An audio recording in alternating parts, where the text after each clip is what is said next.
Party, for the Green Party, have been very disillusioned by the whole process of the mentoring coalition.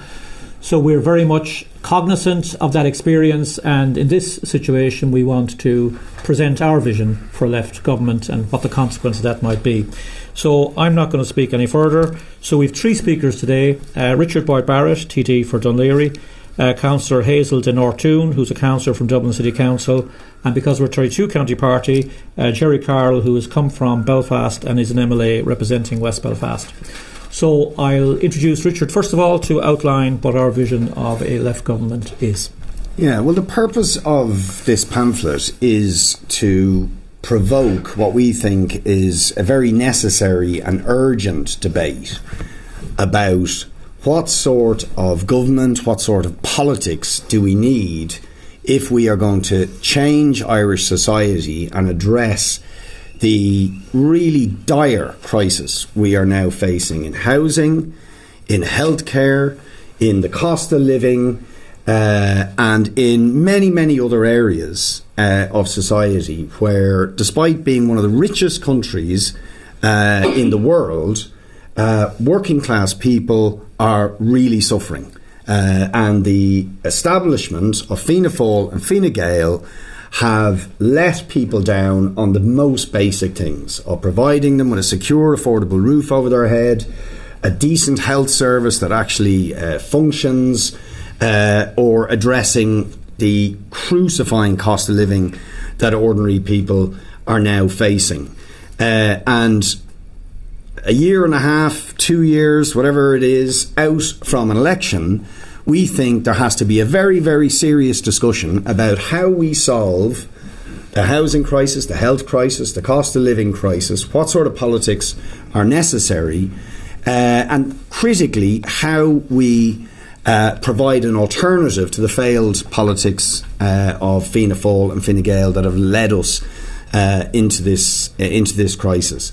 And to put it very simply, if you look at the failure of Fianna Fáil and Fine Gael on all of the big issues that are facing Irish society, housing, healthcare, the cost of living, there's a very common pattern, which is Fianna Fáil and Fine Gael do not want to stand up to the wealthy, the powerful, the corporate landlords, the vulture funds, the profiteering energy companies, those who have interests in making profit out of private healthcare, and that is why they are completely incapable of solving the problems that are facing our society. Fianna Fáil and Fine Gael are representatives of the corporate interests and the very wealthy who are benefiting from the crises that are affecting ordinary people, and therefore they have no intention of actually addressing them. So we think the only way you can actually change things and solve the problems facing ordinary people in Irish society is to break the cycle of Fianna Fáil and Fine Gael and have a left government. And we are keen to urge other parties in opposition, particularly those on the left, to set out with the objective of creating a left government, a genuinely left government that does not involve Fianna Fáil and Fine Gael, because we think as long as parties that are claiming to bring about change again and again end up propping the parties of the establishment like Fianna Fáil and Fine Gael up, they will disappoint and demoralise people and will fail to bring the change that is necessary. So we're urging others on the left, Sinn Féin, the Social Democrats, other left independents, to now set out with the objective of creating a left government and saying definitively that come the next election and after the next election, we will not be propping up further Fianna Fáil and Fine Gael governments. We've been down that road. It has failed every time. It has discredited the left, and we need to break that cycle if we're actually going to bring about the radical changes and implement the radical sort of policies that are necessary to make a difference to ordinary people. And I mean, I'm not going to go through all of the details of the pamphlet. People will mention bits and pieces, and people may have questions, but when you look at things like the unwillingness of the government to implement an eviction ban, to introduce rent controls, to do something about rampant land hoarding and speculation by landlords and vulture funds, it is precisely because they don't want to challenge those vested interests. And the result is that despite, numerous policy promises and plans and so on, nothing actually changes. The housing and homelessness crisis continues to get worse because they're not willing to take the measures that would really challenge the market and the vested interests in this country. And the same goes with the refusal to stand up to profiteering energy companies or private health interests who make a profit. We need to take on and challenge those interests that are a block to bringing about the radical transformation of our society that is necessary to make a real difference. So that's we're trying to provoke an argument, and we make no apologies for it. We believe there's a historic opportunity for a left government, but that all those who are trying to pose an alternative to Fianna Fáil and Fine Gael have to pin their colours to the mast and set out to build a movement for a left government in this country and to definitively rule out coalition with Fianna Fáil and Fine Gael. Okay, thank you very much, Richard. So our next speaker will be Hazel Den Ortoon, who is a Dublin City Councillor, and she will talk about what a left government might mean for many people living in areas like Ballyfermot, Trimna and so on. So Hazel. Yeah, just to follow on from the points that Richard has raised, I mean, you can't avoid the fact that people have been coming into our constituency clinics or just having general chats with us on the street that they're calling for change for a long time now, and having the effects of a right-wing government for decades now. You can see the effects of that playing out within the community. I know Ballyfermot would have been in the press a few times over the last while. It wasn't reflective of the great stuff that happens out there or of the broader community, and that's the piece that I think we need to get behind a left government, that we can then support communities to engage on the ground effective change, that everybody's asking the question to see why aren't we seeing it. The effects of social policy on the likes of my community over decades now has a very detrimental effect, and if you look at reports that have commissioned on it, if we take, say, Cherry Orchard for instance, we're on our fourth plan at this stage, and every time it came around to implementation, governments have pulled the funding from under it. And I think if we are working with communities to give them the opportunity now to get behind a left government, calling people out to get behind that, we can send that message that change is possible, and rather than continuously demoralising people, we can give them that support to see the change. I've said it before and I'll say it again, I never thought that we could see a housing crisis get much worse, but year after year, I mean, it's grotesque, the stories that you're hearing coming into it about children, languishing in hotel rooms and then trying to make their cases for, if they're sitting on, say, educational, behavioural tests that they need to get through waiting lists, not being able to get that effect for it. It has that implementation effect along everything else within their lives, and it starts from housing, it goes to education, it has its effect on health, and we just can't keep continuing the way that we're doing and just giving people piecemeal responses to the bottlenecks that are within all of our public sector. There's been an erosion on the public sector for decades now, and I think we need to see the change. As I said, we need to see people coming out behind that. People need to be brave, and they need to name where they're going to stand on that. Other than that, I would be fearful as where we will be going next time round in the election if people are going to see the support about getting behind change and left-wing government. Okay, thank you very much, Hazel. And just to reiterate again, our main purpose here is to indicate that we think it's possible to have a left-wing government in this country without Fianna Fáil and Fine Gael. It's going to have to be campaigned for, and it would make a real difference to working class areas which have suffered under the rule of Fianna Fáil and Fine Gael for now 100 years. Okay, our next speaker is Jerry Carroll, who is an MLA for West Belfast. He's travelled all the way down from West Belfast today to indicate how a left government would have impacts in terms of partition and indeed in terms of the North generally. Thanks, Kieran. Our starting point is that this state is a dystopian nightmare for all working class people. Hundreds of thousands of people cannot afford or get a home. Wages have been stagnating for years, and people are routinely denied healthcare due to lack of means of wealth and money in their bank account. They're still subject to the interference of church in public and private affairs, However, there's a groundswell of opposition against this current state of affairs, and obviously it was most strongly evidenced in the last election, where a majority of people didn't vote for the two traditional conservative right-wing parties. And I think the next election offers us and the people of the state a historic opportunity to boot these parties out. But we're also seeing that desire for an alternative Ireland expressed on the streets as well. We saw it a number of weeks ago on the huge anti-racist demonstration on the streets of Dublin. And the day-to-day issues that impact people in the south are the exact same issues that affect people in the north day to day. A left government could play a decisive role in reshaping politics on this island, away from the interest of the well-connected and the wealthy elite, and in the interest of the vast majority of people on this island. The strike wave that we've seen recently in the north not only has the chance to address long-term issues of wages stagnating and the crisis in public services, but also is the arena where we can push back against sectarian ideas and overcome sectarianism by bringing people together. Catholic, Protestant, migrants are already standing together and aren't waiting for Stormont to get its act together. So I think this document is very, very important today, and I'm happy to be down here to help launch it. Okay, thank you very much, Jerry. So I'll now take questions on the issue. I'll try to give it to a number of speakers to field. Just move the mics with speakers. Oh, yeah. Sorry, say again? Move the mics around. For the Just speakers. yeah. Okay, yourself? Richard, the elephant in the room, I still love fit an elephant here, but anyway. I thought it was a misprint yesterday, really, when I saw the invite got out, the letter that you'd sent, obviously, to other left-leaning groups and parties, and you didn't even mention them there today in your speech as well. So, do you not think Labour is a left-wing party at all? I think the Labour Party burnt their bridges with working class people in the government that they entered with Fine Gael between 2011 and 2016.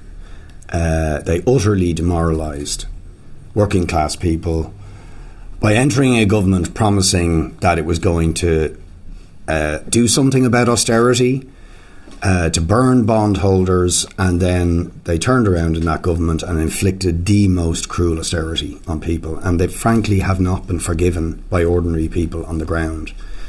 And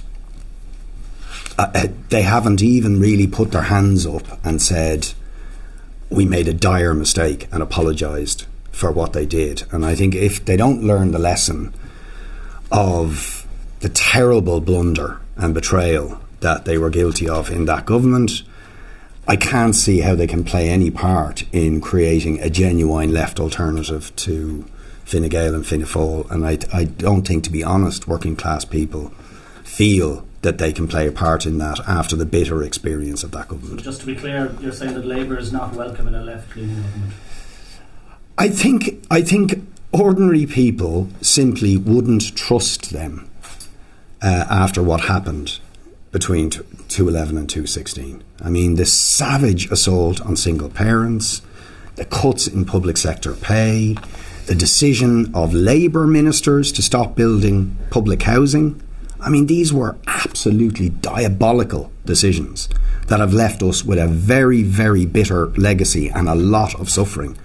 So I just don't think people have forgiven them for that. And they haven't apologised for what they've done. So I just don't see how they could play a credible part in trying to build an alternative to the establishment that have let ordinary people so badly down. But you can't be calling for left unity, though, Richard, just to follow on from Fergal's point. You can't be calling for left unity when you're picking and choosing who are your ideological enemies and who must be thrown overboard for the left lifeboat.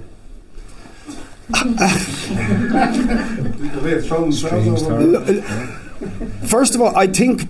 It's in terms, though, isn't it? You know, unity, but not with them. No, I don't think it is, because the most important unity is the unity of working people, the dispossessed, the people who've been let down, the communities that have been let down. And I'm afraid that unity would be seriously fractured if you were to involve the Labour Party after how badly they let down those communities and those working people. So we think it's really up to those who have not made that blunder and who are putting themselves forward as an alternative to Fianna Fáil and Fine Gael, to definitively say we are going to create a left government that doesn't make that mistake. And that's, if you like, the debate that we want to provoke, because of course huge numbers of people now are breaking, in record numbers, huge numbers of people are breaking from Fianna Fáil and Fine Gael. The majority of people want something different to Fianna Fáil and Fine Gael, and huge numbers of those people are looking to the left. So we want to make an alliance with them and the forces that are offering themselves as an alternative on the left, and say, here is the chance to create a left government that doesn't involve Fianna Fáil and Fine Gael, and that won't repeat the mistakes of the Labour Party and the Green Party. Sorry, Richard, in that way, do you put the Green Party in the same boat as Labour in that respect?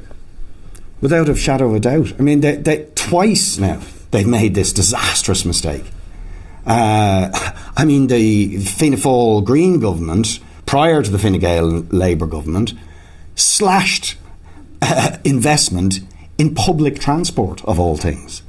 I mean, you know, how much of a betrayal of an environmental agenda that's supposed to be directed at dealing with the climate crisis can you get than a green government, so-called, slashing investment in things like public transport? And now they've made the same mistake again of going in with Fianna Fáil and Fine Gael, a government that is absolutely abominably letting down working class people, failing them on the most basic things. They're discrediting the environmental agenda. We take seriously the environmental and climate agenda, and the Green Party have discredited it twice now. So we just don't see how they can be part of bringing that change, when in fact they're part of a government that is blocking the necessary change.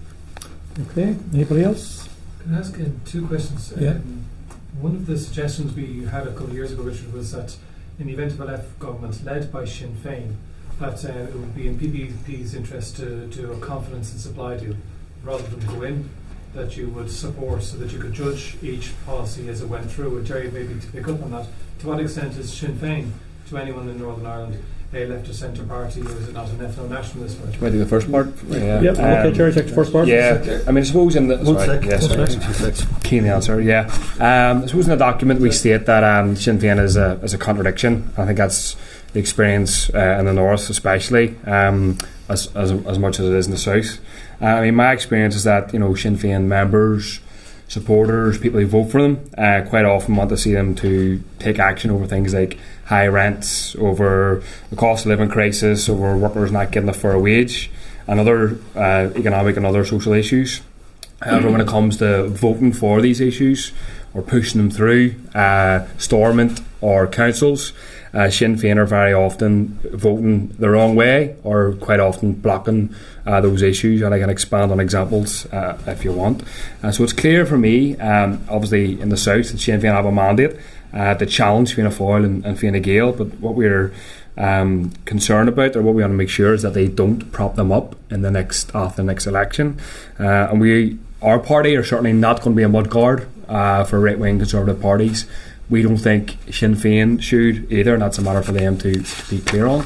And I would say, obviously in the south, Sinn Féin have played an important role in mobilising people on the streets, like water charges and other important issues. They have played an important role alongside us to bring people out in the streets. But the question really for them is, what side will they pick after the next election? They've been relentlessly attacked by right-wing parties on many issues, but they're still keeping open the possibility of putting the government with them.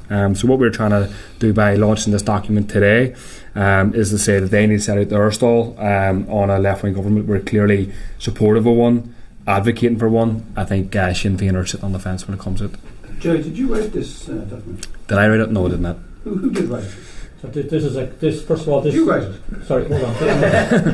It's a collaborative effort. It's a collaborative effort. Yeah. Reply, right? This document has been thoroughly discussed, and different drafts have gone around, people for profit, and it has been thoroughly discussed democratically, and it's a very considered document that's taken a long time to discuss, and it's been published accordingly. Could you explain the taxi driver, the reference to the Dublin taxi driver being part of the old thing propping up Fianna Fáil that's in it? I think that's an historic legacy, so you better check in terms of who taxi drivers are passed over. There was an issue at one stage where it was a highly unusual thing to put in as a symbol of the old order, so to speak, you know. Well, I don't mind coming back on that. I mean, you're in lockstep with the taxi driver. Exactly. Come on, I was asking. I think in recent years in recent years there's no party that has advocated more consistently for taxi drivers than people for profit. But you've been penetrated. But the taxi drivers themselves, I think, would acknowledge that in days gone by, many of them would have, I think working class people voted for Fianna Fáil. That's a fact. So we're simply saying that the political trajectory of many taxi drivers is an indication of the change that's happening. That Fianna Fáil have lost their grip in working class areas, and we are delighted about that. And we have been to the forefront in championing many of those groups of workers who I think have seen through Fianna Fáil, and the taxi drivers are very much a case in point. So we want to continue that leftward trajectory, and we want to further expose the fact that Fianna Fáil are not a party of the ordinary working people, as much as they have tried to claim they were over the years. And to come back on that issue of, given that you have concerns, let's put it that way, in relation to Sinn Féin and possibly other parties on the left, would it not be more pure and appropriate for the party to offer confidence in supply, so that each measure that would be going would be something you consider individually and decide to be back or not? Well, you see, we are ambitious enough and hopeful enough that we could have a left government that is genuinely going to take radical measures to transform Irish society. And so we are making an appeal to others that are putting forward left-wing policies, whether it's Sinn Féin, the Social Democrats, left independents, to grasp that opportunity. And to set out to build a genuinely radical left government that is going to transform Irish society. And that's a choice that they're going to have to make. But it's no secret. I'm not telling you anything that isn't very clearly in the public domain. Sinn Féin have said that they are keeping their options open. And I think that is also true of the Social Democrats. Now, we think that's a mistake to keep open the option of possibly propping up either Fianna Fáil or Fine Gael, because it has been a disastrous failure in the past. So we want to provoke that debate. We make no apologies about it. We want people to debate, what is a left government? What does an alternative to Fianna Fáil and Fine Gael look like? And our argument is a left government is one that decisively breaks from propping up Fianna Fáil and Fine Gael. And let's have that debate. Okay, anybody else? Yeah. Hazel, PC and Mamoika Bader, Mino going Ken forward to Ryan of Shaw in Shawinish. Agus William reaction fight of the Boston Party and FK.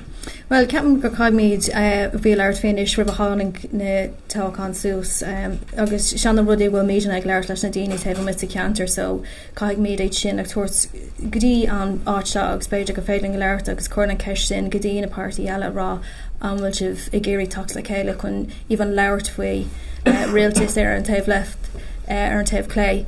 Agus Captain Gowill na party sin chun smína faoi sin is chun tachta amach aniu agus beidh sin a leabhar faoi bort an orthamid a churann smíantamh sin amach sin an rud is tábhatí gur féiling a dhéanamhanis mar caiig mí rud ag na chur a ras go dtíana daoine sa ceantar freisin as well. Look, táid a chur na 5 na seo ará tá na freigraí agah céim slé go féiling é seo obair amach, but níl míad an anna sin a dhéanamh leis an réaltas a bhí anna fad na céit a bliain inis. Agus just a target on Corán is lo had dúcach an loch debra no na glasig chuir the geary the part of the toger shop cagir shibno. Well, look, it's Tadini effect in a party sin a party glasags and looked eyebrows like cheating like raw, nor vi shansaku talk like Hela Mar party errant have clay though Rinishid kind of cost nu Kurshid Nadine mit counter shin 5 na Rainer Kurshid an cost and mockets ni Kurshid fragger than a 5 in a shin. So in Mohura Mugs Beja Horam than a party shot Nishid errant have clay August Kaik Mishin a Cora Rai. Nu Tommy de Gary Lars a gachtan agus fake and der cad was she de Gary and of agus fake meet cad a harlot haven with the shin. But again now with shot near Han again than a con on plan shot Corlicale agus shin and what the comedy Cormac and you. Can I just quote from this document? Yeah. Who are you quoting to? Page 20. Mike, to the members of the... It's like school, isn't it? Page 20, right. Test? Yeah, no, it's second last paragraph, page 20. Yeah. Yeah, no, in the very final analysis, powers that big or previously outlined will deploy the police and army to move against elected left-wing governments as they did in Chile when the first self-proclaimed Marxist Salvador Allende was elected. He was assassinated by the CIA. Bazooka, I believe, in his office. Is that your serious agreed opinion that the forces of wealth, aided and abetted by their co-conspirators in the Irish media, will and including the police and the army, as it says here, will move against the first Irish left-wing government? Do you honestly believe that? I think you've got to read the whole chapter, and if you read the whole chapter, what we say. It says in the very final analysis. I'm coming to that. If we say in the final analysis, the operative word. So the whole chapter states that if we have a left-wing government, we have to recognise that elements of the Irish rich will attempt to stop any substantial reforms. In fact, we already have Michael O'Leary saying that he will pull out if there's a Sinn Féin government, which we don't necessarily think is radical enough. So that's what the point is. We then indicate, if you read it carefully, it says we know from other countries they have used this tactic. So this is the case if you look at Bolsonaro in Brazil, that's happened, and so on. And in the final analysis, we think that the wealthy are willing to use elements of the state to undermine a left-wing government. This has happened most recently in Spain, where, for example, Podemos has false stories been planted in the media about money coming from Iran for Podemos. So we believe this is a possibility. That's all we're saying. It's a possibility in terms of any attempt to bring serious reform in Ireland. Also, I add that as well. I mean, I mean, obviously Chile is referenced in the document, but you don't even have to go that far back. I mean, Jeremy Corbyn was nearly Prime Minister, and publicly we had army generals saying there would be a coup d'etat against Corbyn. Now, we have similar policies, to what Corbyn and the manifesto we're talking about, not obviously identical. So I think it's not beyond the realms of possibility that certain elements of the establishment in this state will cause panic and try to cause confusion if there is a left government. So I think it's honest to say that. It's dishonest not to. It's dishonest not. Both emphasise the possibility. Just to finish, it's dishonest not to mention that. So that's our point. But I think the antidote to that is our politics on focusing on the mobilising of the mass of people on a democratic basis to make sure that doesn't take place. Now, but getting back to that, Richard, can you specifically say whether you agree or not that in the very final analysis, no possibility, they will deploy the police and army to move against the elected left-wing government? I mean, don't forget that the police and the defence forces are obliged to defend the state with its democratically elected government. At its heart, even though the president will be normally the commander-in-chief. Do you agree that the forces of wealth and reaction will deploy the police and army to move against? This is what the document states. In the final analysis, they will deploy the police and army to move against the elected left-wing government. Do you really believe that? Well, for example, when 1,000 Debenhams workers were fighting for their just rights over their redundancy, their collective redundancy agreement, we saw the police deployed in the most horrendous fashion against mostly women, middle-aged and older women workers, dragged around a picket line where they were peacefully protesting in the most horrendous way. Hold on, just let me finish. You asked the question, Senator. We saw at the anti-racist demonstration that was People Before Profit played a very central part in building a pretty impressive alliance of people to stand up against the toxic politics of the far right.